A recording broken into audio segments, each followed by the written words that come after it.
good stuff. And I think he has a show tonight you'll want to watch as well. So, but we'll get into that later, I'm sure. We have Sean, everyone's best friend, without a D, best friend, and Lisa from the Mighty Lair. Sorry for that long introduction, but thanks everybody for coming. And we're gonna have to kick someone off before the end of the show so that we even up the layout here. Yep. But or add let's 2 more. yes, or we'll We just could add 2 more. share the share the updates, and then we'll be in a straight line, and everything's great then. Okay, so first up, let's see, we have updates for the World Blockchain Roundtable Layer ownership tokens from last week's episode, which was blockchain solutions for a post-banking and government collapse. Ooh, how many tokens did I get? How many tokens Let's did I see get? here. Every host will receive 95 lot. Every topic contributor 55 lot. Last week's theme was nominated by M4AM for 55 lot reward, and the ownership tokens come with perpetual passive income in the layer, free edits in the World Blockchain Roundtable layer, which would be pretty useful, right? And governance votes. Right. So Control. Get in there and ask a question before we refresh for this week's episode. Sean, I just want you to know I surpassed you on total lot for this layer, and you've been on this show a lot longer than I have. And I'm just rubbing your nose in it, buddy. Do you have the most yet, or is it still me? No, I you're still ahead of me, Greg. So let's got it for you. Between the two of us, we could have super-majority power, though. Yeah. Let's look real quick. So coalition. I think I'm totally top, welcome. actually. I think I'm top. Looks like Greg is well up there. The roundtable itself, then the Emperor, then Sean. Where else can you beat out the Emperor on any ranking list, right? This is a great place. Only in a decentralized space. Look at all these. Look at all these people. This is great. Distributed power structures. It's a very well distributed. I would say the model. It is. And it was a total experiment when we started it. It's like, okay, if we're going to start this, we should do it this way, and we should make decentralized ownership. And it's like it's a race to the top too, because it's give more, get more, right? The more you contribute, the more you actually have the power to decide how things are done. Yep, exactly. Awesome thing. It's an awesome thing. Okay, so in other news on the show, let's see here, February theme suggestions are due Sunday. We're going to look real quick if you guys don't mind. So I made a suggestion, and there's a cute dog, it's all good. Non-financial applications of blockchain tech and how to increase exposure of such cases. One of the hardest things in the world to do, I will tell you. GPS crypto, why blockchain is so susceptible to various manipulations, just like traditional stock market exchanges, starting from statements of politicians, public figures, and onwards. How to reduce this to a reasonable measure, right? I have some comments on that. And then Linda. Okay, so then I based about this. That was not a question or not a suggestion, but doesn't matter. Super happy Dragon Lucky for Dragon Chain SEC case updates. Nice. And Kif's Crypto is chiming in here. Something about a boob job. Is that where Zach is? I don't know. Yeah, maybe that's where. Okay, so this week's episode. I don't know. Do we jump right in to the theme of the week, or do we want to cover anything in advance? Is there anything we want to? Well, I think there's just a brief audible that's worth saying because it's huge, right? We have the incoming SEC leadership openly declaring that they are going to halt or they're going to review everything, and they're probably going to freeze some stuff. They may freeze enforcement altogether. This is good news because the system that was working before is not working, and during this time period, people will be free to really build, which I think is remarkably optimistic for just what you can do as a developer. Who is the incoming? Who's designated as the incoming SEC? Atkins. So if Yeah. you've ever been on the Atkins diet, you know all about the man. He's written some books. It's the same and guy. it's all about meat No. and fats, right? So, Wow. yeah. Your bacon. Yes. Yeah, we have actually a second one, which is the crypto czar, David Sachs. That's right, David Sachs. He's part of the PayPal mafia, I will say. However, he has been pro crypto, and he has Trump's ear, so I think he's going to have some positive influence. However, who knows? He might be also trying to pick winners and losers.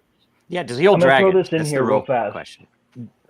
Because I would just listen to, when I went on a long drive, the Founders, which is the story of PayPal. And his role was to focus on intuitive ways to minimize the overhead of spotting genuine fraud. And I think that somebody like that is kind of ideal for all of the pathetic compromises the system's going to make while we continue to build a thing that's going to disrupt the need for any of it. So you're saying Sam Bankman-Fried Jr. is going to have a hard time making it through? There's probably not going to be much going on in that office, and that's probably a good thing. That's good. Yeah. That's awesome. There was also the announcement of Oklahoma announcing Bitcoin reserve. Really? Yeah, and so considering that the entire U.S. military is banked at a private bank in Oklahoma, I could see some sort of model where the states use their state treasuries, and we move to something like that. Well, and if you're in the military, I mean, it's probably well, I don't want to say Bitcoin. Crypto, at least, is probably one of the best ways to actually get your health care after you get out, right? Anyway, I don't know. There's projects like Polis that do employee benefits and group insurance, things like that. There's so many different things out there that are going to be unhindered by the you have to somehow find a way to frame what you do in terms of SEC regulations attitude. But if SEC says is freezing regulation, is that them lifting their hands because now there's a crypto czar to handle that? No, I think they've got corruption to seed out of that whole thing before they can take any steps forward. Yes, I'm doing an early analysis. They're disengaging it because they need to check for it. Sorry to interrupt. I can't offer any final numbers here, but I'm trying to figure out if there are enough lampposts in DC to handle the volume necessary.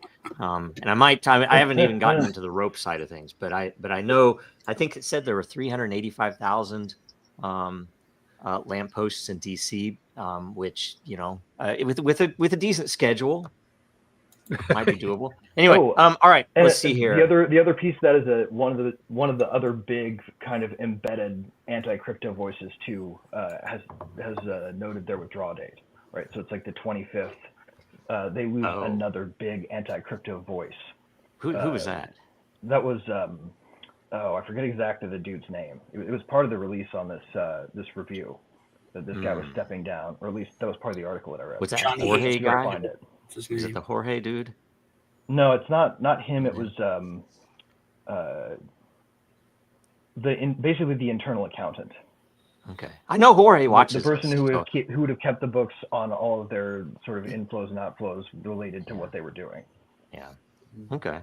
Yeah, I don't know. I mean, I don't keep up on all the internal politics there, but I wish I knew more. Okay. Great. Another quick audible. I have no Texas red heifer update.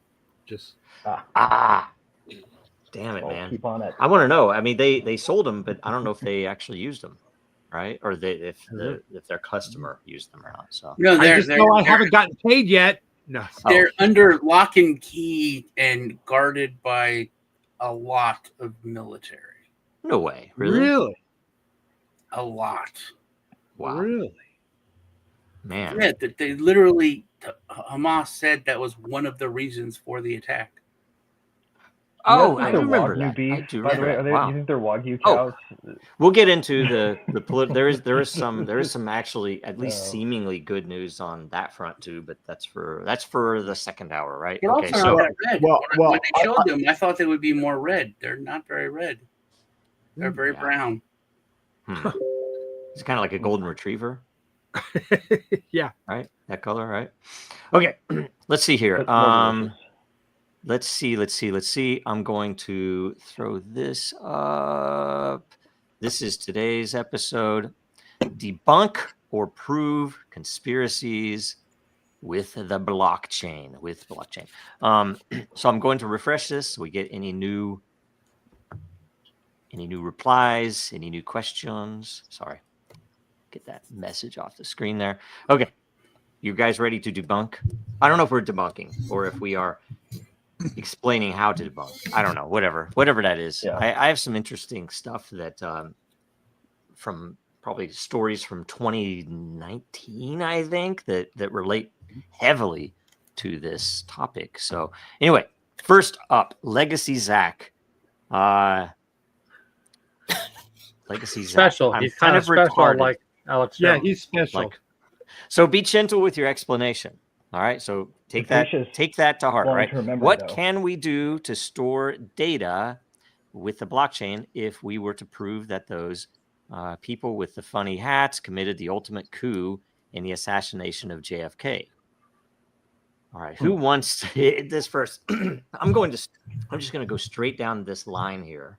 Okay. So we're going to hit William first, the emperor, who probably has similar things to worry about. Maybe, hopefully not. What do you think? What's your answer here? Did it freeze? Oh boy. I think I'm out of pros. Oh my gosh, that's a good. You got a really good freeze All right. rate, though. We'll come back to the emperor and we'll go with Andrew. Well, I first had to say the emperor has no clothes. Oh, sorry, I'm just kidding.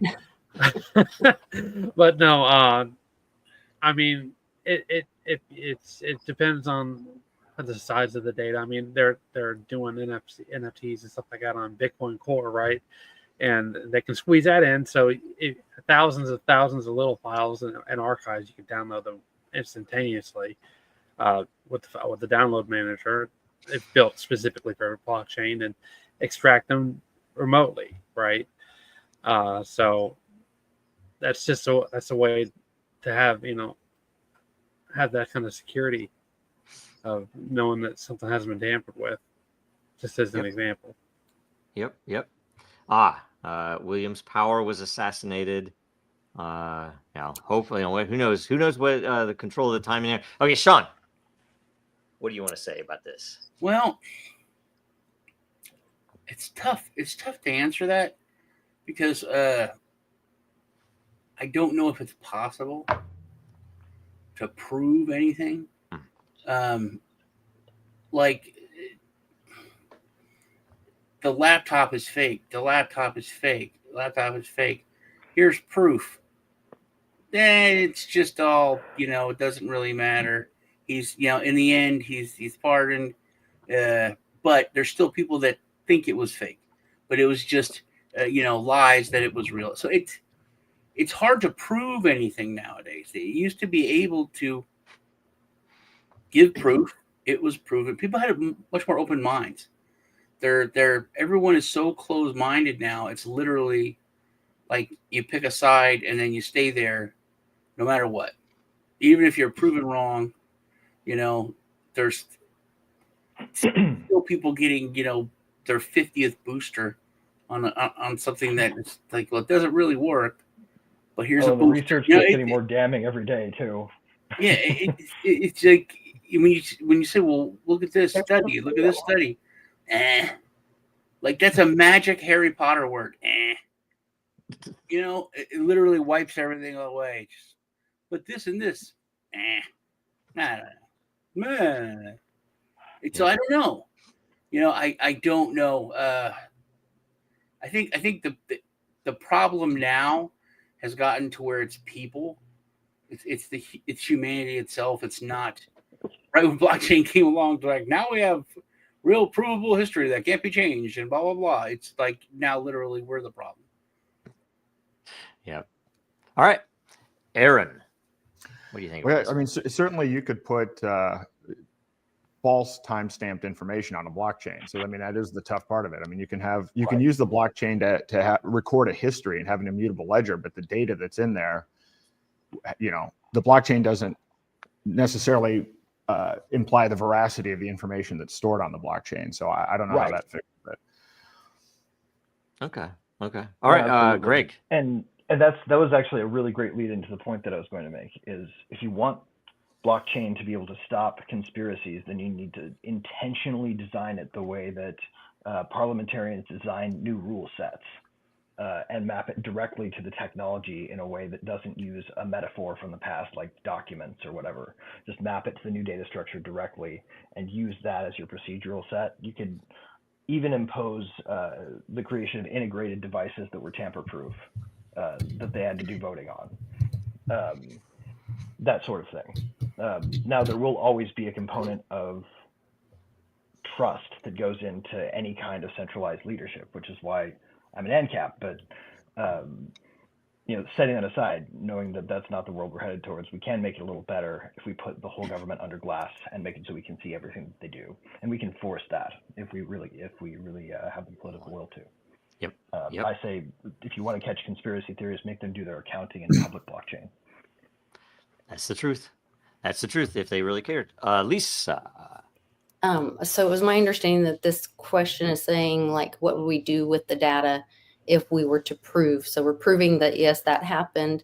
So over and over again, like you guys have kind of said before, like, blockchain's great, but you can put, like to Aaron's point, you can put, anybody can, you know, put whatever on Carfax, but it doesn't mean that it's true. You know, the information is just what it is. So, but if we're proving that, you have to have accountability.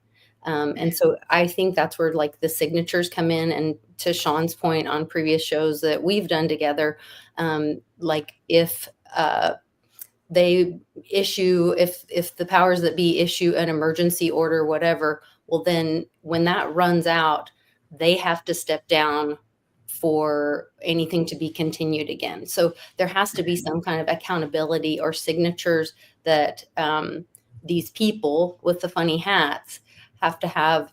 They have to be held accountable, that they can't participate in the community moving forward again, because we see this, here's the data, here's the proof. And so those signatures, the funny hat people, don't get to have power or control again. Their signatures don't count in our community moving forward.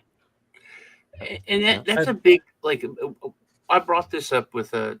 Joe didn't get to answer his question yet. Oh, I'm sorry, Joe. I can wait.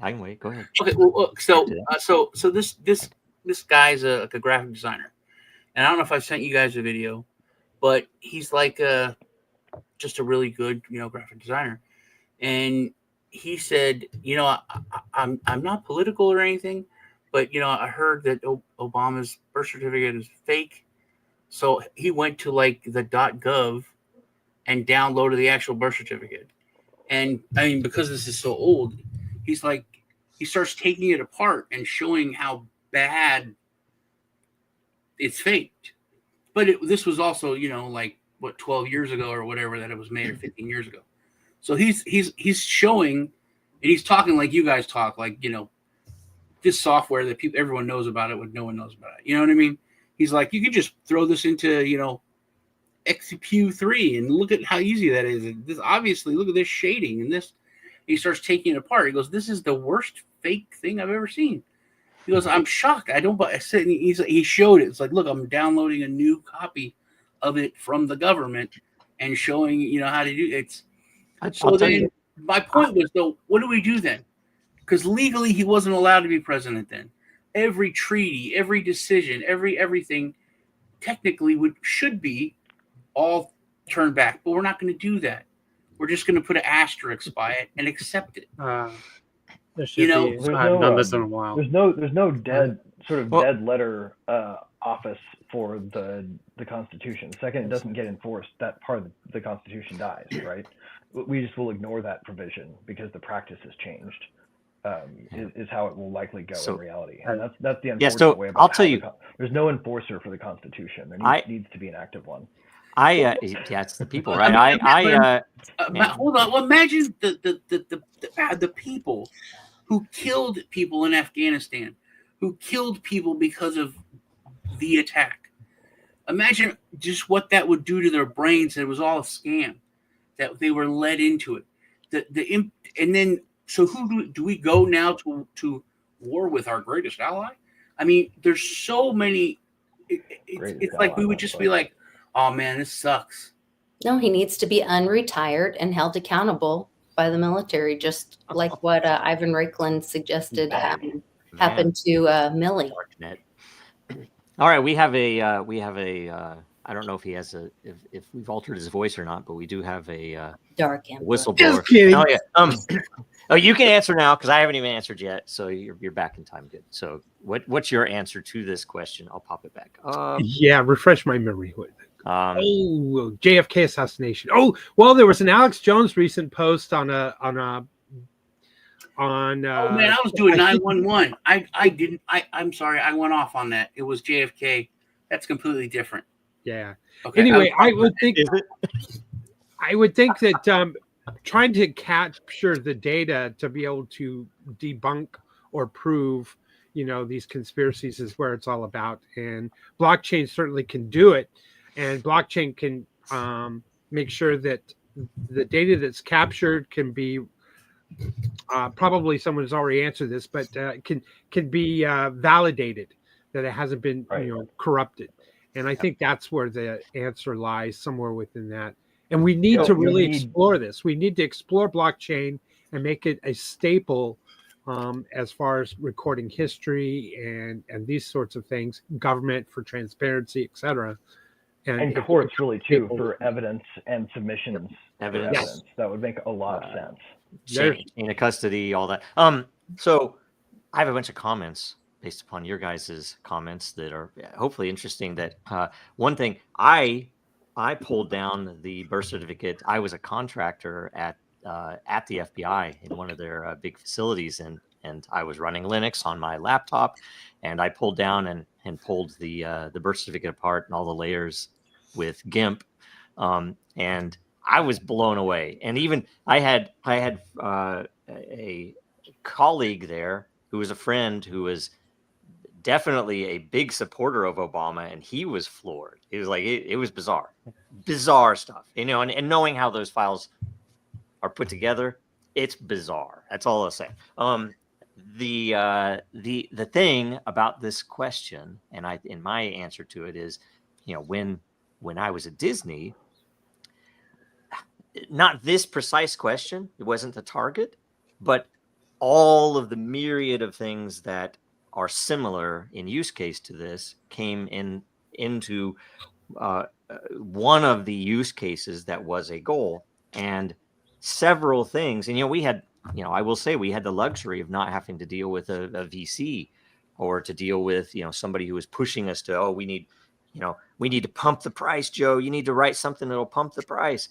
We didn't have any of that. It was all, what should we be building? And frankly, for this, there are several things that are applicable, but one of the big pieces that's very important is literally the scalability. And that's not just, hey, we need to be able to put millions of things on chain every second.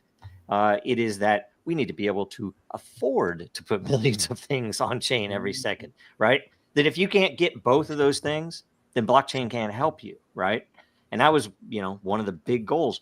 And the other is solving that question of how, the junk in, junk out question. If how do I know? Okay, sure, you put this data on there in whatever date, however many years ago, but how do I know it's real? And there's several ways. And the first relates to the scalability, because if you're putting everything on chain, you have a more likelihood that the information is trustworthy, because it's not one single document and some Right. You result on capture chain. every delta. It is millions of things that came into it and other parts of evidence that are all separately stored over time, right? All those things come together. Then you can apply reputation, because you can know, okay, this agent or this person or this process is the thing that is literally writing all of these things to the ledger. And if that's a consistent thing, there's some evaluation of trust. And then the other, which is we did a little bit at Disney, but after Disney, we worked with a few projects that are still running today that needed to focus on this. In one case in particular was for the arts world, and one of the solutions that we provided was a prediction market on the evaluation of information. So you'd put up a particular piece that might be, in this case, provenance for a piece of art, and you would have the ability for people to profit if someone is lying. If someone has put fraudulent information up there, there's a bounty, and therefore you basically have a size and time-based bounty that can give you a really good measure of whether that information is accurate. Right. Because if something, if there's a Because if $1 million bounty, if you take the short no position on something, Right, that nobody right. believes is fraud, So- and then prove it's fraud, Yep. then you It's- win a windfall, basically. Yep. And that's a good way to do things like this. Now, for interesting. JFK, for 9/11, I've been an advocate forever since this technology is here. Anybody who's doing anything like, okay, this is supposed to be the people's information. Those files belong to us. They haven't been released. Why? Trump, by the way, only in rumor do we know this, that he spoke to a celebrity judge and said, "Oh, if you would have seen who's behind it, you wouldn't have released it either." Yet we're going to hope that he releases it now. It's like that's pretty bad for a republic, right? It's a very bad standard, and it's like it's the that's our standpoint of info. somebody who thinks the CIA is indispensable and therefore, right, cannot afford to be exposed for having done something horrible. Or our greatest allies, who, as Zach mentions, wear top hats, right? All the top hat bankers. That's what I assume he's talking about, or the top hat wearing bankers. The British gentlemen. Well, I don't know. They wore different hats in 1963, so let's. Maybe. But I need to say one more You thing. could have been talking about liberating the Okay. British people from the tyranny they're living under right now. That's also possible. Okay. All right. I have to make one more quick comment about the whole assassination attempt. Now that I'm a public figure and the first ever elected emperor of a DAO in the world, You never talk about that. yeah, well, having said all that, actually, I did a show just last night, so you can learn a little bit of there as an introduction as your emperor of the Social Din DAO. So anyway, I want to say that I will not be riding in a convertible with my wife in Dallas, DC, or Chicago. And secondly, I believe that I will never have a second person in charge with the name LBJ. And the Intel Super State, along with LBJ, were involved in JFK's assassination. And I will be looking for personnel to protect your emperor. Yep. And I just wanted to share that with you. Don't ever let them reroute your car on the way to the movie, so, right? Okay. But as the emperor, I'm going to tell you that JFK was assassinated by the Intel Super State, and LBJ certainly was involved, and that's what they wanted to hide. And that's the bottom line, because Stone Cold said so. Yeah. And by the way, no, we didn't cover that. The fact that there is conspiracy theories. Kind of, I mean, it's a made up term by the CIA in order to classify various types of info, right? And it's an interesting thing that JFK being the first real thing that has how many theories, and so many of them don't relate to who actually did it. It's kind of telling, right? Anyway, if it's okay, I want to pivot my answer from where kind of you just responded to everybody else. I was reminded of a YouTube channel called Rothbard's Disciple, and he was talking several years ago, the SLP tokens that Bitcoin Cash was implementing, and he was concerned because there was no way, and this kind of fits into this conversation. There's no way to prove, the authenticity of SLP tokens because they're not mined. He said that in this particular video, and I thought was a really appealing argument, that if you're going to have something like that, it should be mined on the side, like a side chain. I don't know. It depends on the type of proof applied. I mean, I don't know. I would go more with integrated devices. Make sure that if you have a document you need to be scanned into some system and you need to track that scanning event, that's a good point. Device itself is directly integrated with some kind of transaction system that generates cryptographic signature event of some sort. Consistency, transparency, identity. Yeah. Yep. All right. We'll go to the next one. Also, Zach, what if it's all fake and gay? That's one of my favorite memes. Anyway, with the conspiracy theories swirling around the social media these days, especially as normies begin waking up from the soft tyranny imposed during the COVID lockdowns, it would be interesting how we could use the blockchain as a means to organize and assess every topic. With that said, how do you see the blockchain used to capture, uncover, and debunk conspiracy theories? This time we're going to go backwards up the line, starting with Lisa. Okay, so he's saying how can it be used to capture, uncover, and debunk? But he's talking about organizing. I'm like the least organized person, so this is not my forte. You can pass. I was thinking. I'm just not a organized person. This is not, and this is like really more technical. So this is probably not my deal. I'll let Greg handle this one. Greg. Yeah. I would say that we need to find a way to make it so that you can have blockchain-backed data provide information that makes it easy to uncover these things, right? Like it's entirely possible right now to go and build a dashboard that publicizes exactly what a series of accounts are doing, right? So if you wanted to make sure that like a chain of evidence were captured, you make these really impossible to avoid compliance points where anybody handling that chain of custody would be required to scan in something very specific within a certain amount of minutes of filing certain reports they're already required to file, right? You just make that part of the deal. It goes on chain. And once you got it on chain, then you can track all the shenanigans that might take place with it, because the only way to do shenanigans with it would be to create a record of that. And if you've got that secured by a properly designed system, you can make it so that it's really hard to cheat. Exactly. I think that's what you would have to build. And to do that is not going to be as simple as just building it and getting people to use it. It's going to be something you have to impose upon the government. And where you want it to be used, it has to be used voluntarily under public pressure. Yep, I like it. Aaron.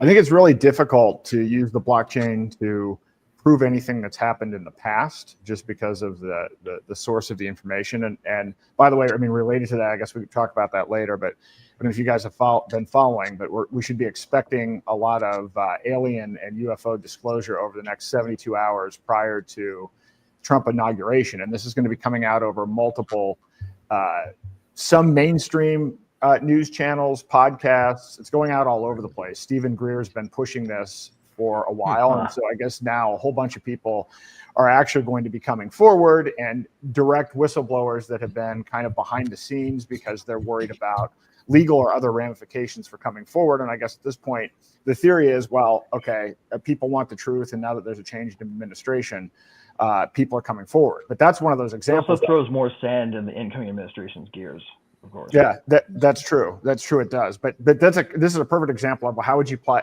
blockchain technology to the idea of alien disclosure and UFO disclosure. And by the way, I throw that out with no idea of what the answer would be. Oh yeah, no, it's open question.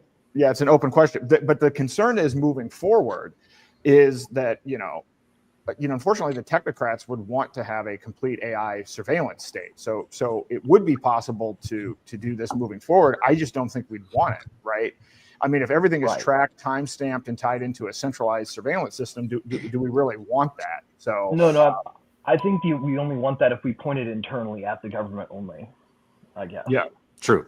It should only be the government doing it, or anybody voluntarily as well. We should be able to see in on them like they're under glass, honestly. Exactly. And I'd love to figure out how to do that. I was actually talking to somebody the other day about that. You kind of think about this with money. We've completely lost control of privacy, right? All of our financial transactions are now tracked by the IRS, NSA, and everything else. And yet the Federal Reserve and the actual people that create the money out of thin air, we don't even know who owns that apparatus. So everything is completely upside down right now. Oh, so the board of directors is secret. Yeah, the board of, so I don't know how we get to this point where it goes back to what it's supposed to be monarch constitutionally. We need a monarch. I think it's the only way. Anyway. Are you converted to Jacobite now? Yeah, it's like anyway, whatever. It's too. I think we should have a randomly selected monarch. Everybody coming in Sorry, I'm interrupt the flow here, but everybody wanting, it's like, yeah, that sounds right. Power to the people. A republic. We can vote in our representatives, who will then be raping kids and taking bribes in order to be controlled. It's like that's harder with a king, because the king's like, I'm the king. Why do I need your help? Screw you. I'm going to print my own money. It's kind of funny. Anyway, sorry, Sean. Well, I think, especially you guys, you people, you eggheads, because you're so smart and you're so far above everyone else. And especially me also, I mean, I've been in this a long time. It's such an emerging technology. It's so new. I think that we are not at a place where it can be used well. I think it needs to be used with some sort of AI. There's something that Aaron brought up. But these things have to be trusted before they can be put into place, like massively trusted, massive, like redundancy and protections. But sort of like a creation ceremony for a node in a privacy network, right? Like right now, to be a public one. Right now, because of social media and all that's been around for a while, we're seeing someone go before Congress, and they're like, "Hey, 8 years ago, you said women are bitches. 10 years ago, you posted this," and they're like, "Oh, but I was a different person." There's so many things that you can get out of that are not fact-based. But if we had all this information on blockchain and someone came out and had a conspiracy, hey, the earth is not flat, it is not a globe, it's a hexagon, then if all this information is on the blockchain, it could spit out a report of why it's not. And then the conspiracy is debunked. We could use that. If you trusted all the information that was put in, if you trusted where it was coming from, and you trusted the fetching mechanism, whether that's AI or whatever, that put it all together and then lays it out there, that is something that could debunk things quickly and before they get started. As soon as it's put in, because Lisa, she didn't Google stuff anymore. She goes straight to AI. The fact that Google means to research now, that word has become. I also don't only use one the resource. Google index doesn't have anything valuable about me because that's really offensive. But my point is, you don't Google. Everyone just went to Google before. But you Google if you want to find out what the propagandists want you to think of something. Yeah. But even that part of the legacy, search of information is going away. Can I say the flip side of I think the monetization for OpenAI is literally going to be the censorship side. You'll be able to go to OpenAI and say, I don't want people asking about or saying this about, or the answers to be about my company, except for this, Theory. Andrew. Well, I seem to think I seem to think I remember a video I was watching on Michael Malice's program. He's doing an interview with gentlemen. It was a small organization, people that were going and appealing to companies that were implementing DEI style programs, and the people that were the head of the companies weren't even aware that the program is being implemented. And so what they would do is they would just slowly ratchet up the pressure on the companies until they realized, okay, yeah, this isn't really what we represent as a company. We're going to set this down, and we're not going to do this anymore. Now, the real question is, how do you do that universally? You can't do that universally, but if you get enough momentum, enough people are going to step in and say, yeah, that's not something we want to risk, because all these other people are not doing it. Now we're going to lose money if we do this, so we're not going to do this.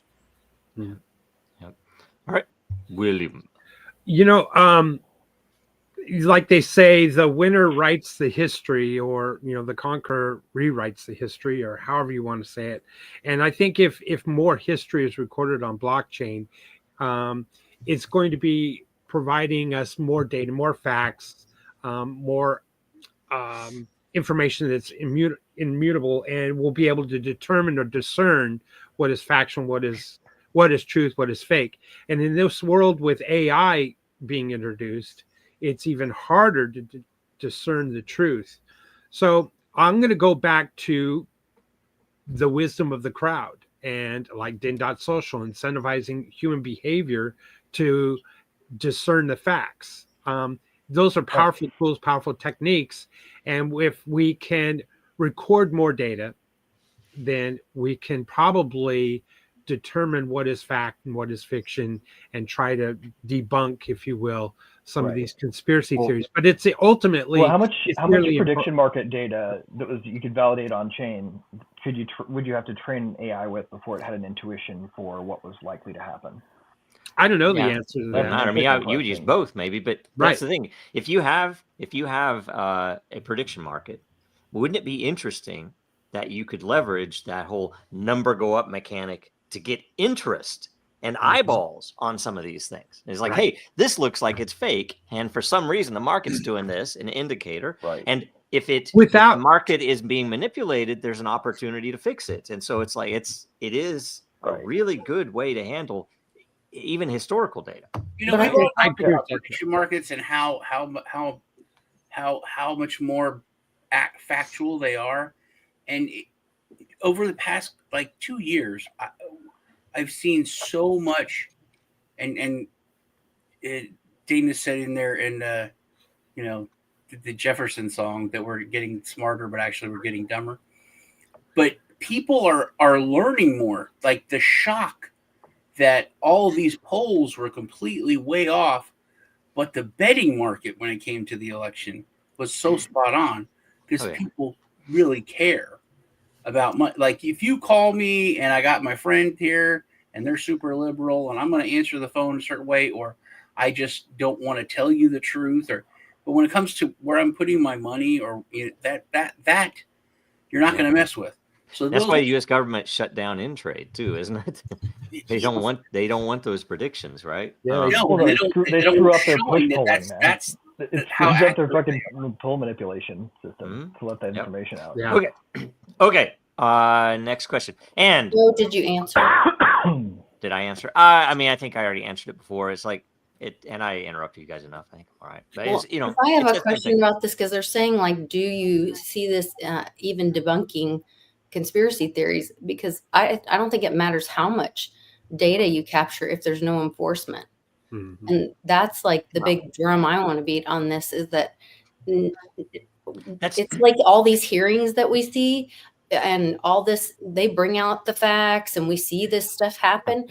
Nothing happens. Nobody goes to jail. Nothing happens. But see, that's the thing. I think if we had real transparency and we had some ability to measure that data as a whole in a transparent way, in an open way, that you'd be more likely to see the real effects. Because when, right now, all they have to do is push out some story on 60 Minutes or through Google or through Facebook, totally manipulate, that story. And and there are enough. It doesn't work people, anymore though, because don't nobody know. watches There's TV. Yeah. Now we are converting. We are rapidly, I think, converging on the fact that people are increasingly more likely to trust the conspiracy theory than they are what's coming out, from the government. Exactly, because people, especially in recent times, have been, there is a learning curve, right? But the fact that you go to any young person, they don't believe most of the stories they've been given in school from since the 40s, right? Yeah. So all of those things that they've taught as propaganda for years and years and years is actually turned on its head because nobody trusts what you're being They told. teach the hypothetical government of the First Republic as if it were still the same republic that we have now, or the Second Republic, rather. I guess You're cleaning it up Articles of for me. I Confederation know. as the First Republic, right? Yeah, you're cleaning up for me. I know, but you just look at what young people look at TikTok. Why is TikTok being banned? I won't say anything more about it. We'll go to the next question. All right. Okay, so this is also from Zach. And how can you prove to me that Andrew isn't actually bald and that he has long, flowing locks like an 80s glam rocker that glimmers in the moonlight on the beach as he swayed it back and forth? So we'll go here and we'll say, it's like, I don't know what the answer is. I'll let Andrew answer on his own. Hair. That's my real hair. This is all just a gimmick. I told Andrew before we started, every time I look at him on the little screen on the input here, I think he's raising his hand, right? It's like, oh, he's wanting to say something. I'm like, oh, anyway. I don't know if anybody else wants to answer that. Maybe he's saying like Sora and power to the people. Actually move and then use it as a background. That really needs to happen. I think we need time lapse, frankly, to prove this or disprove it. We need a time lapse of historical hair growth. I've seen AI video generation. I mean, I could probably go get an old picture and do that. I don't know. That's a good point. Isn't this the one where, like the Den Social, where Reputation, and you could keep your identity anonymous, but the community could vouch for you or whatever. And that's where like this actually could be a little dangerous if there were to be, a group. Right now they're talking about, there's this talk about these generals these bad generals. James O'Keefe interviewed this guy that supposedly talked with some upper secret whatever guy, that there's these bad generals that want to take out Trump. And so there could be some kind of like coup group that get together and validate something in a bad way. Like maybe they say that Andrew's really bald.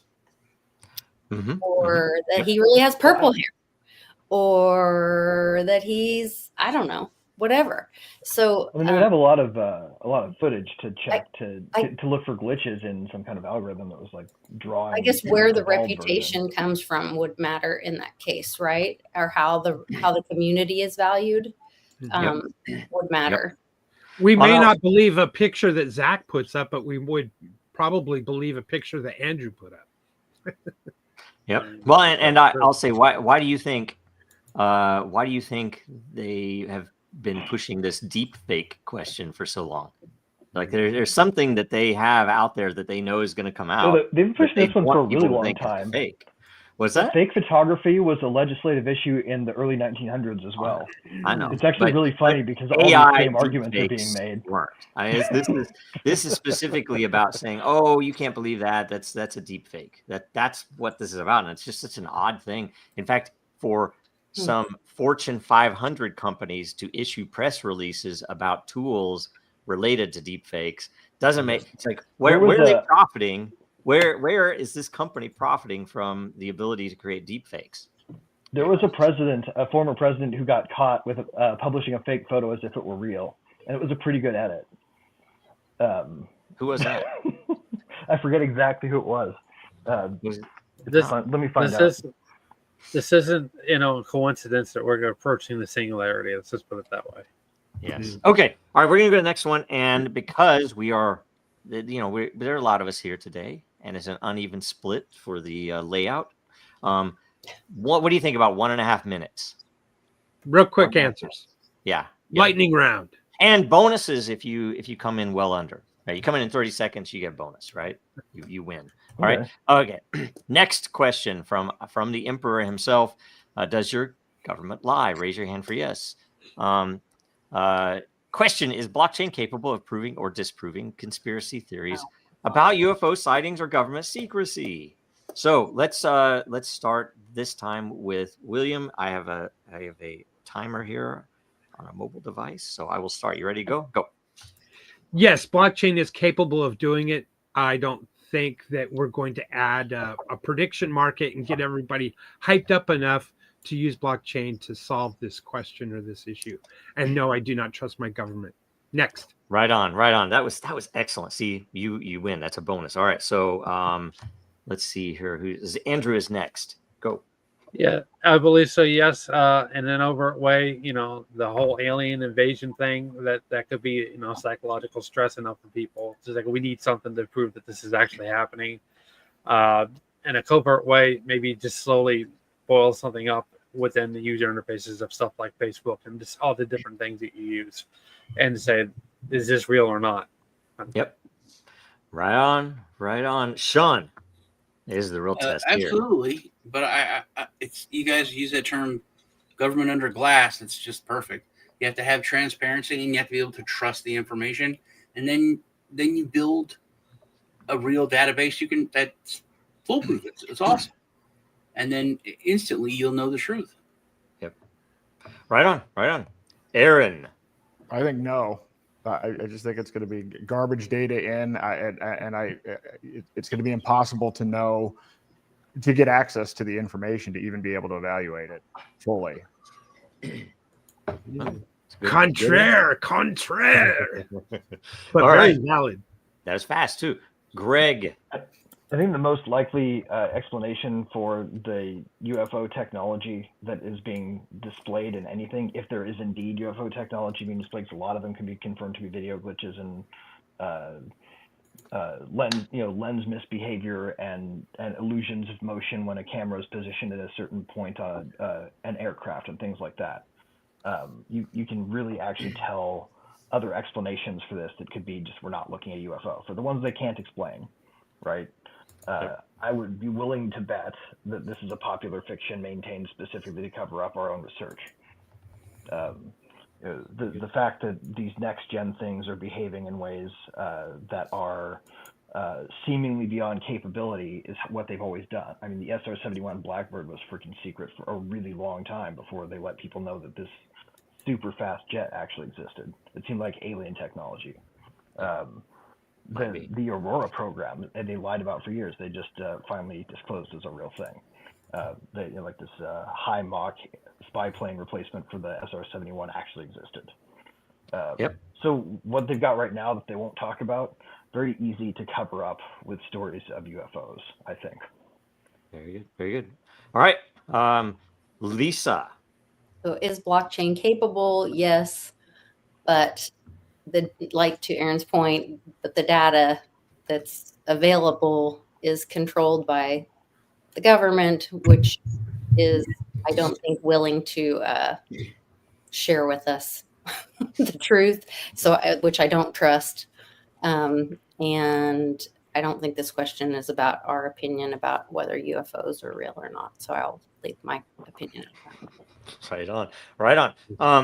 And so I will answer yes in the first question, but the second question, it is doable for sure, and in the very least, I don't know that you would say prove or disprove, but at least it would be doable to provide better evidence whether the consensus is one way or another, and if there's a market there which would drive that. And the agorists on the board here today might even say, what if there were a bounty that these very government people who are releasing the data would get paid for releasing the data?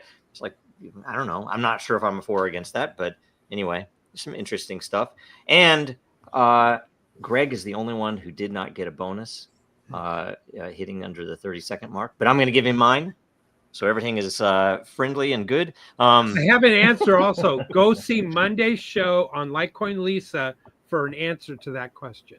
about gravitic drones. There you go. There you go. Okay. All right. We're gonna do it again. Is it's still a minute and a half, but 30 minutes is appreciated. Okay. Facebook keeps 30 blocking the minutes. truth. How does blockchain potentially impact conspiracy theories regarding climate change data manipulation? Let's start with William. Well, I wished we had all of the temperature sensors, their location, date and time, and city growth around those temperature locations was uploaded and inputted into the blockchain, where we could take a good look at temperature records and see if it's been manipulated because we have grown towards those temperature recording devices. For example, like airports they used to be outside of city limits, and that's where they put these temperature devices, and then we grew towards the airports, thus raising the temperature and it manipulating the data, but we're not told that. That's all I have to say. Right on. Andrew. I want to reply to William real quick. I'm not trying to white knight for Satoshi Vision, but I've seen implementation of that on Satoshi Vision. The other thing is the more technology advances, the harder it is for them to maintain their illusion, their kayfabe narratives. It's the breaking of the narrative is accelerated more and more as technology has evolved. So that's my answer to that. Very Blockchain good. knows that. Very good. Sean, you are up. I think I'll expand on what Andrew just said there. It's not how technology advances. It's how technology advances and the regular guy uses it. Because before the only people that had computers were governments at a time, and then it was governments and giant corporations. And once it filtered down to the smaller guy, look what we've been able to build. Look at where the control of information is going. So every question falls back to trust in the where the information is coming from, and trust in how it's fetched and gathered and presented. But one thing I think is interesting about the Facebook thing is that literally they were like, the fact checkers were, we're not suppressing free speech. We're not suppressing free speech. We're not doing. And then they came out and said, okay, we're going to stop suppressing free speech. And they never actually just said, yeah, we were doing it. We're sorry. They just said, hey, we're going to stop this now. So I think that it goes back to the accountability thing. It's like, if we don't, say we're sorry or, apologize, then we just don't ever admit we did it. Now look at us. We're great. We're on board with the free speech like everybody likes now. They should. And the furthest he went was to say the government was yelling at us and forcing us and being mean to us. So it's time, Sean. Yeah, I had to rant about Zuckerberg. Sorry. It's all good. All right. Let's see here. Aaron. I think this is a similar situation where we can use sensors and we can use the blockchain to track information moving forward, but we have no idea how accurate the historical data is, nor do we know whether any of the theories about historically the causes of climate change or if climate change even existed in the past. So I don't even know. We should probably scrap the whole climate change arc, because it's all designed to create manufactured scarcity to usher in technocracy. So we should probably not even play with that debate at all, ideally. Yeah, that's true. Okay, Greg, are you okay? If you needed to strangle out the truth, right, then you could essentially establish a paradigm whereby the weather stations themselves or measurements where they're taken themselves have to be directly integrated. If you structure that in a way that captures every single packet of data sent, and you get that recorded, and that becomes the official source everybody has to use, then there's no fudging the numbers. We could do the same thing in terms of requiring them to check in their models. We could put the whole thing under glass and then let it collapse under its own weight. And that's one way to kill it. I'd rather just not not take the time and effort to do it that way. But we strangle them in their own technocracy. That would be my point. Okay, Lisa. I think it depends if they are talking about, are they specifically using only from the time that they begin using the term climate change, or are they going back to global warming? Because then, and if so, then you use whatever term, and then you use something as simple as you can use an AI and data and a spreadsheet, and you track it, but you need to also be tracking the political issues that are happening at the same time. And it may be very telling to look at what political issues are happening and what and when the words changed and what the temperatures were changing, and then kind of just see the facts and what played out. Yeah, that's the funny Global thing about boiling, that. I think, is another thing they tried to call it for a while too. Well, I mean, it was there was even the global cooling that happened. That was in the 80s or the 70s. 70s. Push that. Yeah. So 70s. I mean, even the narrative itself, 90s science books had that actually. right? The narrative itself would be useful for people to see. And frankly, the freaking dictionaries should be on chain, because they'll come out and multiple online dictionaries all change one word at the same time. Like, why is that? What is the point? It's crazy. It's not, and not even just changing it for the known, simple political reasons. It's just a bunch of weird stuff. So yeah, I would put everything on chain, right? Everything. But anyway, okay, let's see here. We'll go to the next question. Last question. Okay. Is this from I Am for I Am? Yes, it is. All right. Question. How might blockchain affect conspiracy theories around media manipulation or fake news? And I have a story around it. I'll start mine and we'll go straight down. Is that all right? Yeah, go ahead. I'll start the timer second here. Around 2019, we had some people come in. I don't know what their affiliation was. They claimed that they had worked for a couple of different 3-letter agencies, and they came to us wanting to do some things because we had, we were out there, with the Eternal blockchain and things like this to archive stuff and to measure it, and they wanted to launch something that would be an arbiter, and it would solve the quote unquote fake news problem, right? And it's really interesting because when we started talking to them, and it didn't go anywhere because we were adamant that there is no such thing as fake news. It's all in the eye of the beholder, really. It's like what you need is information and evidence, and depending upon how important the information is, you need better evidence.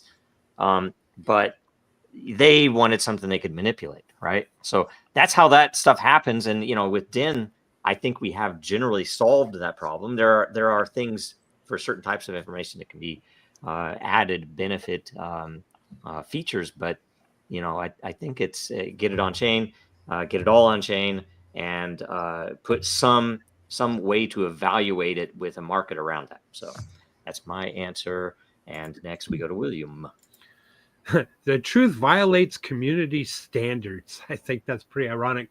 We see that Meta Facebook is now moving staff to Texas, or going to be hiring people in Texas rather than supposedly and transitioning to community notes.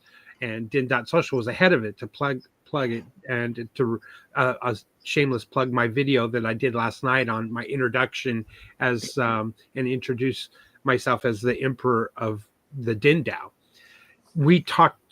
I talked about this last night. We have to allow the communities, I think, to try to discern the truth and not be manipulated like we've seen social media do so, or bow to the government and have their arm twisted, shall we say, to, no, you're going to post this and the other is propaganda. Let the people decide. Yep. Andrew. This kind of builds on my the answer from the last question. If you think about it, people say even the poorest among us have TVs. with technology like blockchain, it should be even, the most difficult people to fool. They should be able to spot a lie. Right on. Or Right on. easiest people to fool. I'm sorry. Sean. I think it's like when all the fact checkers, it was proven so many times that they were owned by people pushing agendas, whether it was Facebook itself or, a certain political party Or industry.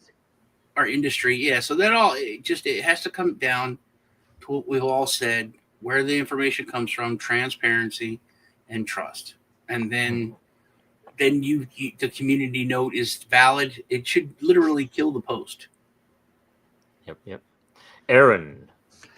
So, I mean, I've thought about this a lot. And one of the things that I think should probably be played around with. So, prediction markets show kind of crowd sentiment leading up to a particular event. But I mean, I like the idea of, people might, even after an event has happened, the ability to kind of change what people think about the truth. And I think this is an unexplored area and something that should be added to this because it's not like, okay, this is fact checked. Well, no, this is fact checked at this moment in time, but facts and evidence change. So I think the ability to visualize and to take into account new information and changing opinions and to be able to display and articulate that clearly will be incredibly helpful in how to deal with media manipulation and fake news. I don't know how to do that, but I think it's an exciting opportunity. Yep. Greg. There's a weird skeuomorphic relationship, like a weird metaphor that we like to draw between blockchains and whatever the problem is that we're trying to solve. We like to think of them as transaction systems or ledgers or smart contracts in various contexts. Ultimately, they're just databases. And we start thinking about them like that, and we start thinking about how much in database design we do stuff specifically to make information more verifiable. If you strip out all that stuff, it simplifies the data structures you need a lot. And that means when the next generation database is used everywhere, information will be a lot easier to find and a lot easier to record cheaply.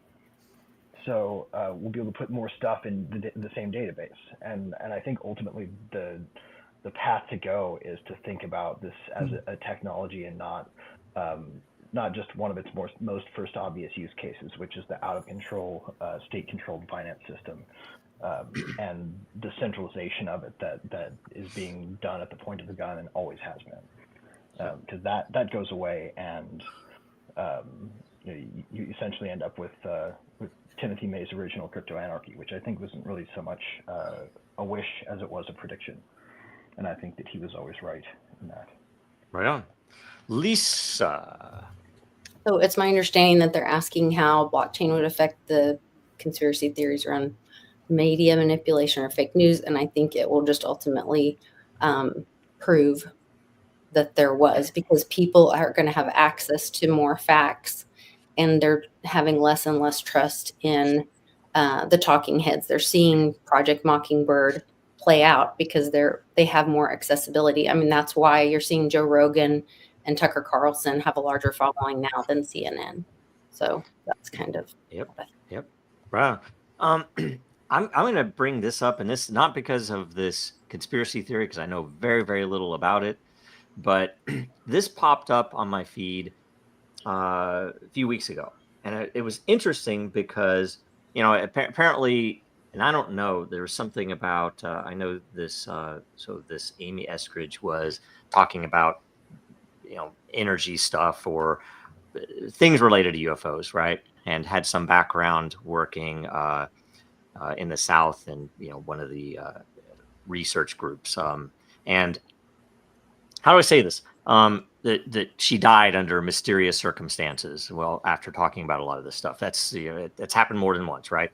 The thing that was interesting to me is that she looked familiar. The name sounded familiar. I looked it up and it's like, yeah, we met with her. She was in Seattle, and very, very early Dragon Chain stuff before we launched commercially when I was still at Disney. And she was asking questions about and directly applicable to this subject matter, how could we use blockchain to prove or well, I guess to prove that time travel or that sending information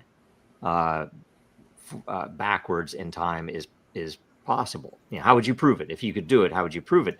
And we gave a couple of very interesting I did that. And that's what some of the interesting stuff about blockchain is. You have this measurable chain that you can measure how much power went into it, how much money.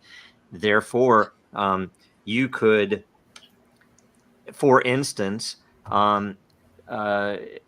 take a hash from a current block today, send it back in time, and store it on chain back in time, and then prove that there's no way for me to back then to have known what this hash value was, so on and so on. A bunch of stuff like that. Anyway, so there are some really interesting things that I don't have any ability to test. The quantum dice roll of like mining actually comes out the same way every time.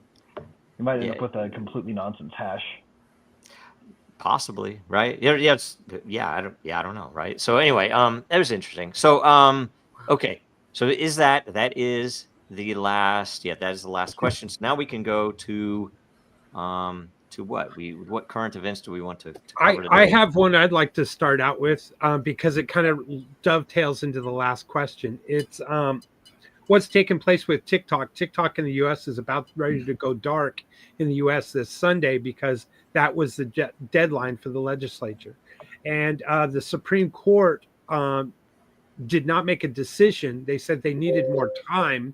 And so on the case. And so therefore, the law states that TikTok is supposed to go quiet Sunday evening or go black or dark in the U.S. Next point is it's interesting because there is another app and it's called Red Note, and it's been trending in the app stores, and it's at the top of the app store trend. And I was told that there's over 30 million US downloads for this app that works almost identical to TikTok. And what's fascinating about this app is it is blessed by the CCP. It is from China. And legislation is never going to be able to catch up to this, to technology, basically. And Tim Cotton was quoted to say that TikTok had its chance to sell off and be U.S. based or U.S. owned and still stay alive, and we are not going to bring this to the floor of the Senate. And then now there is some rumblings saying that Biden is going to do an executive order to keep TikTok alive until the Supreme Court has something to say. TikTok users are already migrating over to Red Note, so much so that there is now direct communication between U.S. citizens and Chinese citizens, all the way to the point that it's fascinating that American students are asking Chinese students to help them with their math in exchange for helping Chinese students with their English homework. So it's getting interesting. One weird situation where Cobra effects do a net positive because they introduce people to another oppressed people. Right. It's fascinating. And so the social media wars are a reflection of the hostilities that are starting to escalate between the U.S. and China. And I wanted to bring that up for. Well, TikTok. It was supposed to be Munchen was putting together a group to buy it. Then, Mr. Wonderful Kevin Leary. Yeah, I don't like that guy. And then now the rumor is that they're trying to sell it to Musk. And it's all interesting. Mr. Beast said he was going to buy it the other night. Oh God, please. Him and his pet over. No. Jeez. But see, here you go. The people are already moving to this Red Note. Mm-hmm. So, my son is it's like Tucker Carlson. He said he went over there and interviewed Vladimir Putin, right? He said, "Well, I just want to hear what this guy's got to say." I mean, I don't want to be influenced by the government and all that. I mean, so you got these people in the United States saying, "Well, I don't see a problem with it. You know, and No. it's a covert struggle session for trying to get on the same page. Oh, I'd love to see Vladimir Putin go on Joe Rogan, just to hear what the guy has, just to get That'd a be sense of great. who fucking. That'd be He'd start with the Middle Ages. I'm joking. Hillary's been selling America to China for years. You know, the Like, Clintons have been selling this America idea that information to is the harmful Chinese to for us. years. Why not? You know, the American people are like, why can't we get a cut now? You know, I mean, You know, you can do that, constitutionally, Sarah? I was going to say constitutionally, it's interesting that we're talking about an executive order to overwrite the legislation that was signed in by the same president.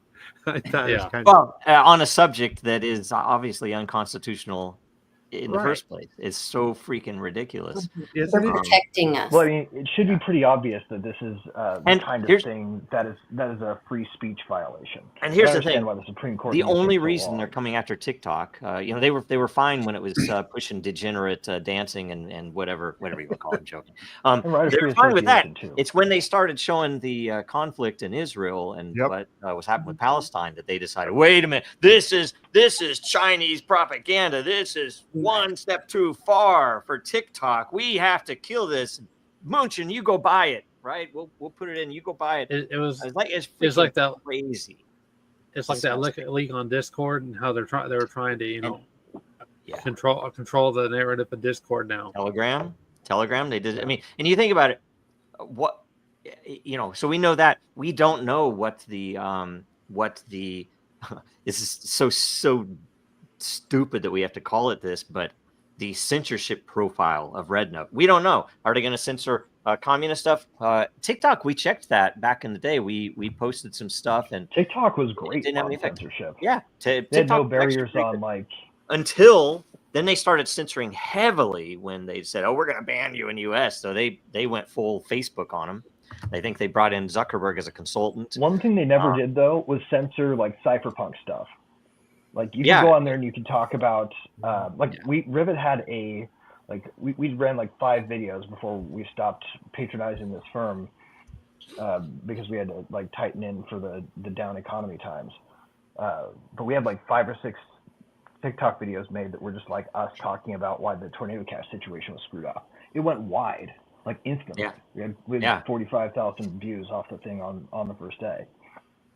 That platform didn't censor some of the stuff that de facto gets censored in some of the other systems. The enemy of my enemy is my friend, right? Right. Hey, I don't want you undermining my authority, but if you're going to undermine theirs, hey, I don't have a problem with that. I mean, I think the worst case scenario is if Musk ends up buying it. And he actually just put out a note yesterday saying that he's looking for developers for his Everything app. People are walking into. So let me get this straight. The identification system is already being validated by an Israeli company with ties to Israeli intelligence. He's going to launch X payments. We're already putting all of our data into his AI. And then, you know, the icing on the cake would be this. And people will cheer it on. And, it's... They also still have the address database for all the NFT profile pictures before they took that out of circulation. Anybody who used that is in the database for sure. Wow, man. Well, we are into memes, by the way, too. What else? What else in current events? Are we just last night breaking news on the SEC that they're going to start reviewing cases that are pending? Is that to be believed? I hope it's a rapid review, possibly a freeze on moving forward with any of them. Like they're going to do a quick review and identify the most egregious ones and probably drop them, and then freeze the rest that aren't. Like if there's anything specifically egregious, like any actual scams, they'll probably proceed. But I'm guessing everything else they're going to freeze. I hope it's not just people or projects that donated a bunch to certain campaigns. That's what I'm worried about. I hope not. I can't imagine. I would imagine it would be a pretty big scandal. They said they were going to do this, and then the injustice continued. Yeah. Well, I mean, pretty big. There are going to be people who like to make noise, looking to make noise about it. Yeah. I don't know. As far as pretty big scandals, I find it hard to see how the Bitcoin Strategic Reserve and Tether thing isn't about to become the biggest financial scandal in U.S. history. I'm still working on this article, and it actually gets worse every day. I mean, now we have Tether moving to El Salvador, but I do want to just point out one thing that just happened to me today that's almost weird. This is actually surreal. This guy, Ryan Fournier, I don't know if that's how you pronounce his last name. Fournier. He's the chair of Students for Trump. He's an advisor to Trump. He has 1.1 million followers. Okay. Mm-hmm. He DM'd me this morning. Can you put out something along these lines and I will retweet? Tether is under attack from powerful financial institutions and far left politicians who want to stifle its success in order to protect their own agendas. I'm like, are you kidding me? Like, first of all, did you not look at my account? This is going to go in the article. So is Trump clueless about Tether? And they can't be that stupid to not look at who you are. Be careful that you're not being played. I would take a small screenshot and share it to the video. Be careful that you're not being played because they do know who you are. You're a very strong voice. You might leverage this opportunity to get a message back to the administration, and then you'd have an answer specifically about, who is being serious about this or if it's a hoax. If they really want to know the truth about what the best thing to do is, they're misguided. You can maybe use this as in your response. Use this as an opportunity to tell them, which I think is good. I mean, if they aren't being disingenuous, so crazy. Wow. But I thought that was crazy, and I'm going to include it in the article because again, we will find out because when I do this article, I'm going to push the article hard because I'm going to make the assumption that Trump is just not properly informed because his orbit is not filled with people that would present an alternative view. So I'll give him the benefit of the doubt, and then I'm going to lay out the case. But I will tell you, the more I look at this, it's like, they're printing Tether out of thin air to prop up the price of Bitcoin and now to buy treasuries. Like this is a massive scandal. Yep. Yeah. Oh, and they're tied into DAI in weird ways too. I don't know if you've ever looked into that, but it's worth looking into. It makes DAI also a dangerous place to put your money. Yep. Man. I don't know. Any of that stuff is just all because there's so much money, it's gonna get pushed, and that whole the whole Bitcoin reserve thing it's like, what are we trying to solve with that? It also ties into, and Aaron can speak to this a lot deeper than I can, but it ties into these stable coins and people seeing how much Tether has been printing money and making money. The founders of of Tether. So the idea of creating a stable coin and collecting on the transaction fees is huge. So as the All In podcast, the famous, technocrats of Silicon Valley's podcast, one of the largest podcasts now on the internet, states that 2025 is going to be the year of stable coins. Like what? Where? What is that? Tell you. Why do we want to always down shitcoin pegged to the worst shitcoin ever? The US dollar is a bad anchor. Why are we importing it? But we're not talking about Tether. He's talking about USDC. He's talking about Ripple's stable coin. I mean, all of them, man. Yeah. Yeah, but I think he's talking about the US dollar. The only decent one is Reflector Finance because they don't have a tether. They just try to keep the price stable. Yeah. Yeah, no, they finally found someone to buy U.S. Treasuries, and it's a whole plethora of companies that are creating stable coins out of thin air, and it extends the Ponzi. But it's like there's that statement: if you owe the bank $1,000, that's your problem. If you owe the bank $10 million, that's their problem. And it's kind of like this is becoming such a big scam. And now that Howard Lutnick is going to be the Commerce Secretary and he's the last lead investor in Tether and managing all the treasuries, then when it blows up, they will absolutely cover it up and bail it out. That's what's and it also it also gives them its enemies a line of attack, man, on the blockchain. They're literally loading onto the blockchain the risk of what happened to Signature Bank by doing that. Yep. That might be if they want to come after them, they will just make the cost of owning those assets very, very low, and they'll load up on them, and then the rate will go up. And when that rate goes up, you're going to have a lot of collateral that you have to hold for a really long time before you can make ends meet on your reserves. So if there's a run on your currency, you're going to collapse. I do have two questions about that. What happens with a crypto winter and they're holding. I'm not sure exactly what assets they're talking about holding, but say just Bitcoin Core, right? And there is a situation where they need immediate cash. They just can't justify it. What happens then? And the other thing is what I was starting to say is what are they going to implement? Just Bitcoin Core? Or is it going to be a multitude, a basket of currencies or cryptocurrencies, or what? This is what I'm kind of curious about. Yeah, it depends on who donated, I guess. Well, they're saying today are unclear. They're saying today it sounds like a basket. All of a sudden, the last 24 hours, it's shifted. I saw a headline today where they're now talking about Solano and XRP, and so people are ETH holders are lamenting that, because ETH isn't based in the United States and it's not a coin that was minted here, that they're going to be left out. I mean, like, this is just, how did we go from separating money and state to like lining up to cheer for trying to get the government to buy a basket of crypto? I know, right? Number go. Peterman's Canadian. That is why that's the whole damn problem. I think it's a misconception of basic economics too. I don't think people understand what the reverse implications of them holding it are. No, and what kind of market manipulation that will entail them the power to do. Did any of you guys they can push the price if they hold enough. Afghanistan, supposedly this is their version of the UFOs that they're seeing over there. Have you seen that? It's a squid UFO thing. I hadn't seen that until yesterday. Lisa posted something just like this on X, that it was something almost similar found or seen in California during the fires, right? Oh, really? Mm. Is this what you had posted? Was that you that had posted that on generative X? AI? Yeah, probably. I mean, there's been several videos and pictures. I don't know. Yeah.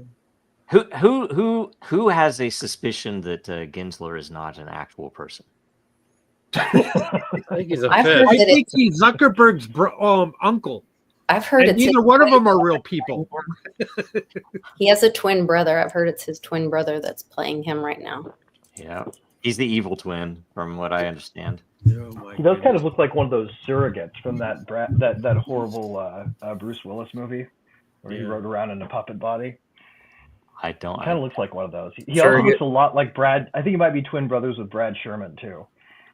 Oh my God. But I do think he gets undue hate, speaking of the word, because like he's had to ride out all the shit that Clayton did on some of his last days in office. Like Clayton's the one who went after Ripple. Clayton's the one who went after Reggie. Clayton's the one who went after a lot of like legacy crypto. And then he snuck out the back door and left it on Gary. I think Gary turned up all those levers to 11 with glee, honestly. Yes, I agree. I think Clayton was hostile, but I think Gary Gensler was like, yes, and then just went to work. And he was also the CFO for the Clinton campaign in 2016. Yep. Probably would have been responsible for the direct outlay of money. That's why I think he was left to hold the basket. This guy's deep in the deep state. I think it was part of his penance was to have to stand there and be exposed. Well, that's the thing, though. If you go on WikiLeaks and read the cables or the messages from the Hillary Clinton email archive between him and Hillary, he was a suck up. All he wanted was his next big job. And he's surprised. Is his primary modus, right? That's all and he licked her butt so obsequiously it was cringe. He was the guy that he worked for at the MIT was funded by Epstein. If you look into that, I don't remember his name. I can't remember his name, but the guy who ran the program that Gensler was there on was Epstein funded, right? It was like it's how obvious is it? Guy, I'm just saying, the like, and the bully is how I think he was there to like pay his penance and be exposed. Yeah. I got another quick topic.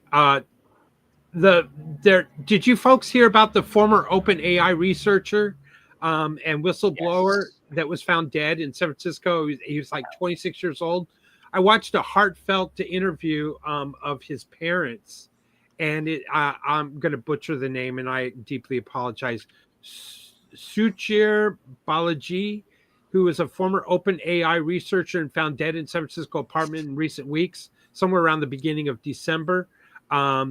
He was an OpenAI, and earlier he had voiced serious concerns publicly that the company had allegedly violated U.S. copyright laws in building its popular ChatGPT chatbot, and he had moved on. And now there's a lot of suspicion, even though they claim it was a self-inflicted deletion. Mhm. He was by the medical examiner staff. Anyway, I think I think the parents or the mother is on Tucker Carlson today. That interview just dropped, and this story is going to gain some traction. And a lot of the inside story or whistleblower speaking up or speaking maybe from the next life, speaking in this life or this dimension, if we will, whatever you want to call it. It's going to be interesting how this story comes out and how it develops. I think I almost wanted to talk about it this past Monday's show on Like Lisa's show, and instead did part 2 of the missing flight 370 MH370. Greg, you might want to take a look at that because it's debunking the debunkers of the static background wasn't static after all. Right. Oh yeah. Oh, the president that I was talking about earlier, by the way, when we were talking about fakes, was Roosevelt or Teddy Roosevelt, and he put himself on a moose. Oh wow! And it was a piece of satire that got kind of like a War of the Worlds effect on it, where some people got outraged because they thought some stupid people would believe that he was actually riding a moose, and that gave him an unfair advantage, in terms of popular support. Yeah, because he started the Bull Moose Party. So it was fake news, and it actually started up an effort to ban fake edited photography that isn't labeled. Wow. History rhymes, doesn't it? Wow. No, the debates sound like you could literally have copy pasted all the arguments for deep fake hysteria straight out of a 1912, 1913, 1914 era newspaper. Wow. I guess within the 1910s. Yeah. Or like prior to the 1910s. All right. Any other interesting news? Current events. I mean, we have the Luigi thing. That meme was just up. Yeah, I was trying to find a Ranhoek meme. I think another interesting thing about is the SEC going after. The SEC also went after. Who was it again? They go after Tesla, or did they go after X? No, the X sale thing, right? The stupid SEC litigation around the X sale. They also did the Tesla, going. This is literally like days before they're leaving, and they're announcing they're going to start a litigative process. Which is just nuts. Yep. I mean, ours. They waited literally the last day or days before it would have been impossible for them to charge or to sue us, and they ran it up as far as they could so they could drain as much money as they could from us. It's as if they're throwing every single piece of spaghetti at the wall they have in the last hour just because they want to make a mess of things. Yep. Right on. Let's see here. What else? By the way, that used to be me on Coffee with Din. I wouldn't show my face, and I would show this gentleman instead. Oh, right on. You're supposed to say that you've had a generative AI is magic because of this.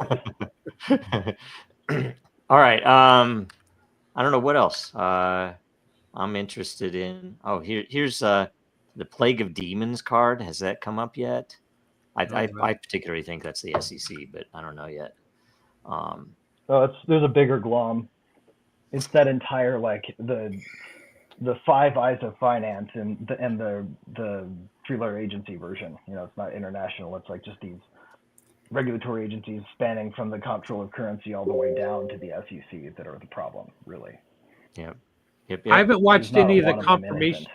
Yeah, the Pete Hegseth confirmation's been pretty funny. I haven't watched any of them. What do you think the long-term effects of the External Revenue Service is going to be? External revenue. Oh my God. You know how I think it's going to go down? I think it'll be external revenue sources, I should say agency, going after expats who have left the country, just like what they're doing to Roger Ver. Yeah. Yeah. Tariffs are paid. by It'll US actually be consumers. turned on expats and not, It'll be the and not foreign governments. This is what doesn't For make tariff sense to me. Is reasons. tariffs are typically paid by U.S. consumers. Mm-hmm. Yep. How does that point out work? I've been figuring out that. And there's also the IRS is still in. So when you're paying, 40+% taxes and there's tariffs, yes, that's an issue. But if there's no taxes and you just have tariffs, then you have more of like a consumption tax kind of situation. So long as the tariffs are means even-handed you have a lot across more product. spending money then, and so it changes the whole thing. I hope Right, I so, mean- Lisa. I hope so, It Lisa. also brings more jobs. It brings a The lot of other trick- things.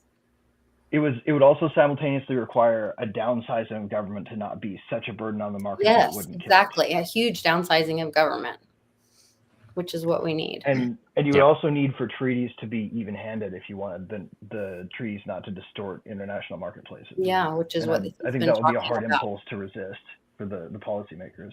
Yep. So I bet we end up with the external and internal. I don't think they're going to get rid of the IRS. Yeah. It's one of the first things we're going to do is to solve and make America great is add another revenue service. Like I just That's what they do. Oh my gosh. I don't think so. Yeah. I hope that their plan is a transaction tax, because then you can downsize most of the IRS. Like it could become a corner office in Treasury if we did that. Well, Greg, a transaction tax, I used to think the same thing, but what'll happen is everyone's going to consolidate their purchases so they only have one transaction tax, and it won't work No, mathematically. what we're going to do I in think my it's version good. of it is have the states collect, and the states are taking their cut. Like it's the feds coming for the states' coffers that will ultimately be the transfer that takes place. The individual citizens will have no reason to have a direct relationship with the financial authority at the federal level. That's think that would fine. make way more That's not sense. paying the Fed. Defund the Fed. There you go. Oh, I got to make this for the family. Oh yeah. You saw it. It's all right. I just skipped out of it. Oh, you're good. You're Skipped good. out of it. Yeah, it was going to be the bonus for everybody who made in their answers under 30 seconds. The meatloaf and potato cake. Personally delivered by Joe. Wow. So Stanley Kubrick is actually Salman Rushdie. I had never known Ugh. that. Right? Those are both pictures of Salman Rushdie, by the way. Oh, are they? That's not even- Oh, they got it. That's not even Stanley Kubrick, but It's hilarious. That's right. it's That's pretty- right. it is pretty funny. That's right. You're just lucky it's not Sam Hyde. So. This if you is put up the a picture SEC of like building on old, fire by of my like, favorite like artist. cancer Steve Jobs, he would look like the sort of the gaunt version of that. Kind of funny. I'm gonna order the print of this. I keep forgetting to do it, but I need to order the print of this, right? Anyway, What is that? it's the SEC building on fire. It's the guy who paints. He paints the Fed on fire. He paints all the banks on fire. I can't remember his Yeah. name. Alex. He's brilliant. It's Alex. Huh. But He's- palm trees at the bottom? I don't know. I've not seen. I've only been to the That's a Florida Chicago beachfront, office. if I've ever seen one. unfortunately. They deposed me in the Chicago office, and then they deposed me in They have an Seattle. office in Texas. Maybe it's the Texas office. Wow, that's Maybe. probably where they're working on. Is there a fake Florida internet. office? That's what I was thinking. Yeah, that's what I was thinking. Maybe. Wow. Anyway, We missed your memes, Joe. Thanks. Thanks, oh buddy. yeah, oh yeah. Well, there are plenty of people, And by the way, I don't control these memes. I just download them. I play them. I do filter some of them. So other fun. Occasionally, I don't current understand them.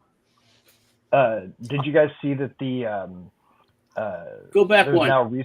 There's now research confirming that the nanoparticle lipid things that they used for the vaccine actually invades all of their body systems and it doesn't stay local. Yeah. Stranger's dad. And that would this? account for a lot of the side effects and may imply that some spikes in cancer could be related to it. Yep. That's actually been talked about for a while. Sean, who'd you say this is? Fraser's dad. Fraser's dad. Remember the They show did the Frasier? research published Frasier? yesterday confirming Yeah, the it. show Frasier. Remember his dad? Kelsey Grammer. Yeah, Kelsey How did Grammer was that- oh, the guy that his played his dad- dad. That is That on yeah, the that was armchair. young Yeah. Wow. Yeah, that's who it is. All right. Fraser's dad. We've never known, man. Wow. Oh, today's the Simpson prediction for no internet. Just heads Oh, up. really? That's what happened with the Emperor. I'm first. It came true. The Emperor's nowhere any close. Mhm. There you go. Andrew predicted it. Man, there's a film from the Great Wall of China. That's AI. They're all holograms. Wait, Uh, oh, the amazing. hands.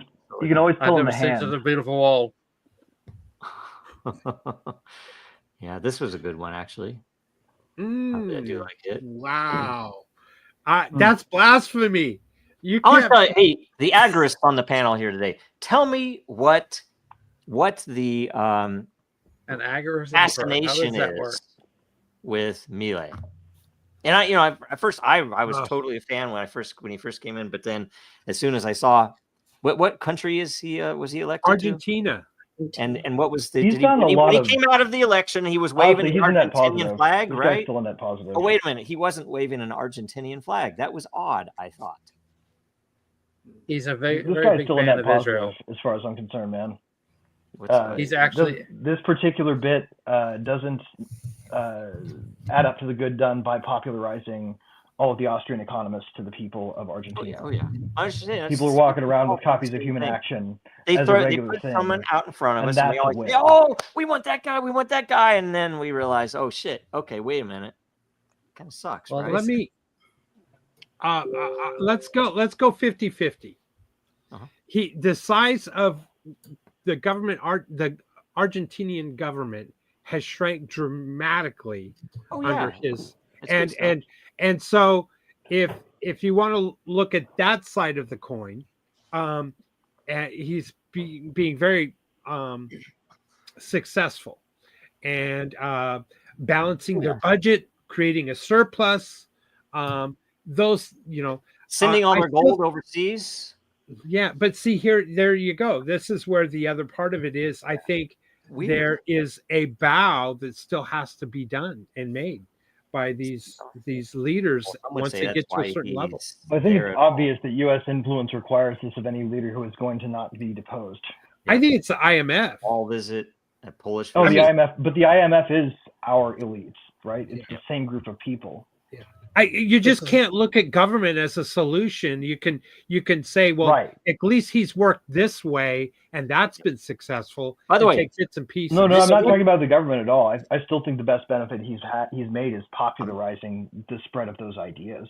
I'm not going to move forward. His people are reading those books and learning the truth about This is like the economics second. for the first time This ever. is like this.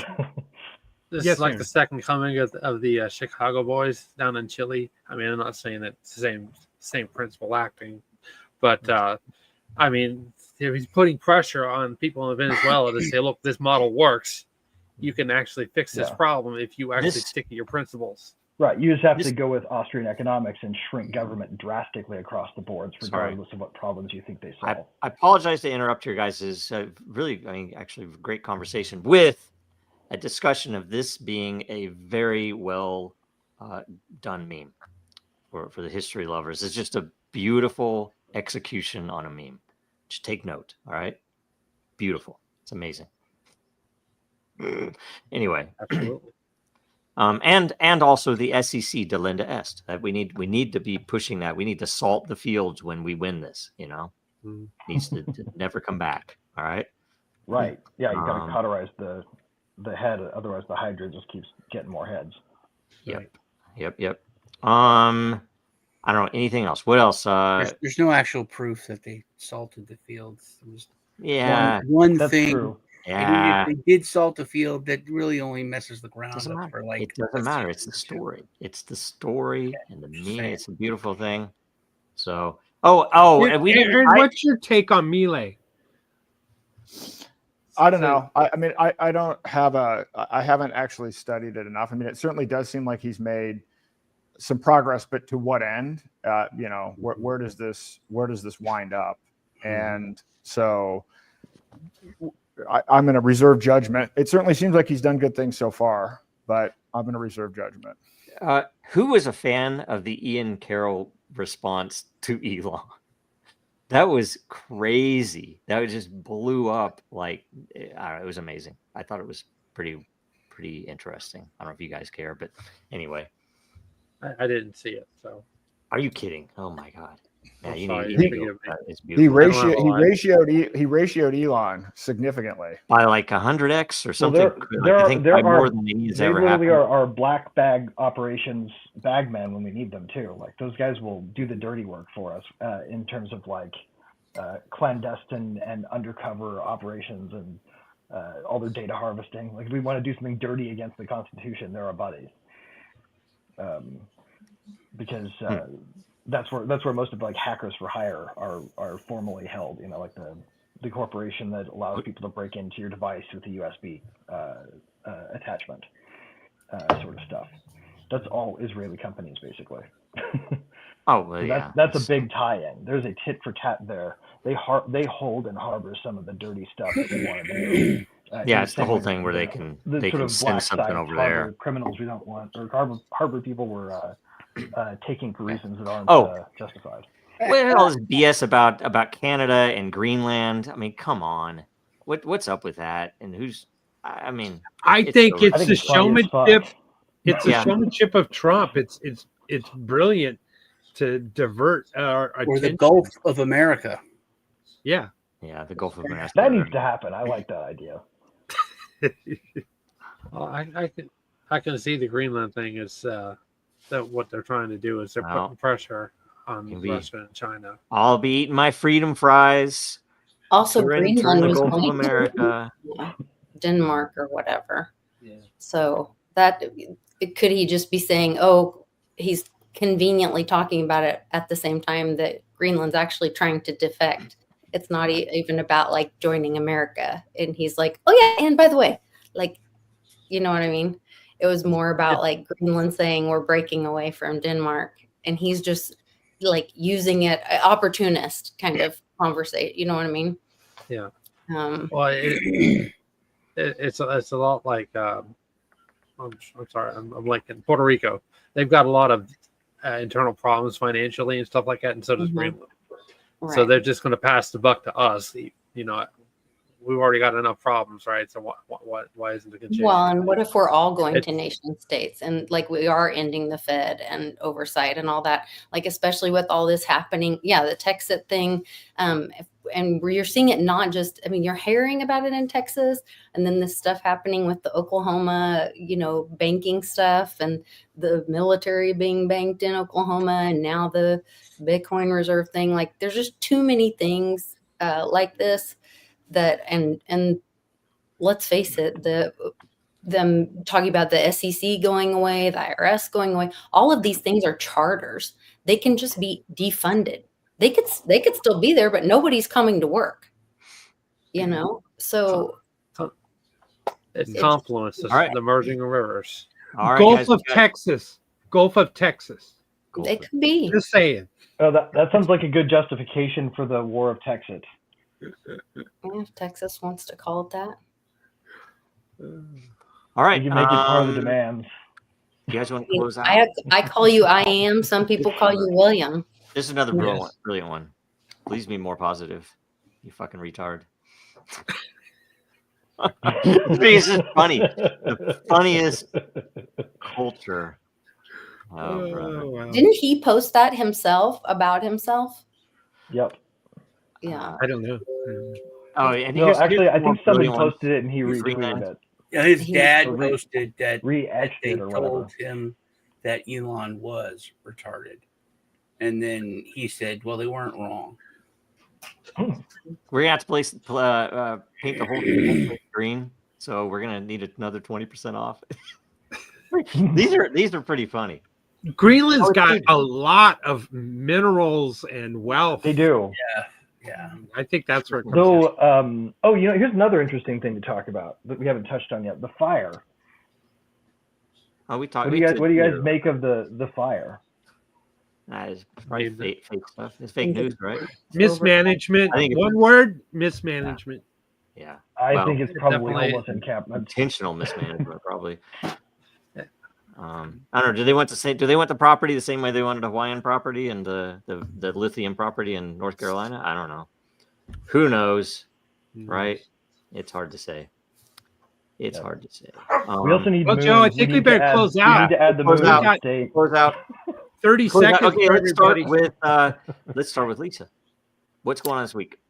What's going on this week? A lot of the same old, but good stuff every day over on Litecoin Lisa on YouTube, and check out the Mighty Lair this week for an amazing post from the Emperor I Am for I Am. Sean and I did a show. We multi-streamed, so make sure you check out both of our channels for that show. And then I will have my happy hour show on Friday with Clint Westwood, and I believe I'm doing a show this evening with Johnny Litecoin, talking about the most transactions on, was it? I can't remember now. I'm blanking. Anyway, Litecoin was the most used for transactions on, I can't remember what it was. Anyway, I'll stay tuned, and I'll let you know tonight on my channel. Right on. Greg. Okay, so actually, you guys can come hang out with me and Aaron this evening at 8, where we'll be talking about the Dragon Chain case, and I'm excited to. And I'd say also probably the broader regulatory space post Chevron, and some other really interesting things are probably going to come up. Hope you guys can make it, and hope other people. Where's that going to be? They'll be on Aaron's show. I'll be resharing it on X, and I'm sure he'll be sharing it on X, and we can get it out that way. Right. Speaking of which, Aaron. Well, that's what I was going to say. I was going to say tune in tonight at 8:00 Eastern time. It'll be on X. It'll also be on Rumble and YouTube, and then ultimately it'll be an audio version on iTunes and Spotify as well. So very, very excited about that. Excellent. All right, Sean. Check us out on Tuesdays, Wbrt Tuesday. I'm on X. Check out my channel. That's about it. Right on. And Drew. Me and Zach have recorded an episode for tomorrow. Unfortunately, won't be able to be live tomorrow, but in the coming week, we'll be back to our normal schedule. So come check us out. You know where to find us. It's at AICon90 for me, and Legacy Zach for Zach. Looking forward to keep doing this. So. Excellent. Nice. William. Well, I posted the introduction to the Emperor last night on my channel, but if you want to find it, go to din.social, go to the Din DAO layer, and you will see it there. I'm encouraging people, I'm routing them there, even though it's also on X and YouTube. And I'm excited for the future for din.social and what we can do to change the world and have a different legacy. So if you want to learn more about how I became an emperor, a bona fide, unanimously voted, unopposed, go watch the video that I did last night. And kudos to Lisa. We had a fun show these last 2 Mondays talking about drones, top secret. And Aaron, thank you for allowing me on your show last Thursday night as well. Yeah, that was great. Yep. And for me, we lost somebody. Who did we lose? And for me, I do believe that I'm on Aaron's show tonight also. And it's at 8 Eastern, Greg. Yeah, 8 Eastern. So I will be there as well. So that should be fun and super interesting. And otherwise, go read the Dracaria white paper if you have time on your hands. Hopefully that'll be out soon. We're getting to the final touches of testing and rollout. And there's still a little left, and it's hard to predict the timing on that because we're more interested in making sure everything's right than the timeline. So I had a lot of pressure to get it out before the end of the Year of the Dragon, but it might happen, it might not. It's hard to say, but it'll be an amazing thing. So it's just going to make the second Year of the Dragon happen for the first time ever. Exactly. Right. Snakes are technically little dragons. So. Right on. What should I exit with? What do you guys want to see on the way out? Let's see here. Karia video. Right. Okay. Right on. Got it. First, let's see here. Where's it at? Okay. We'll just do that. It's a very fast one. So hopefully I get everybody turned off before it comes back. All right. See ya. So I see you guys Thanks next for week. watching. Thanks a bunch. Bye. Bye.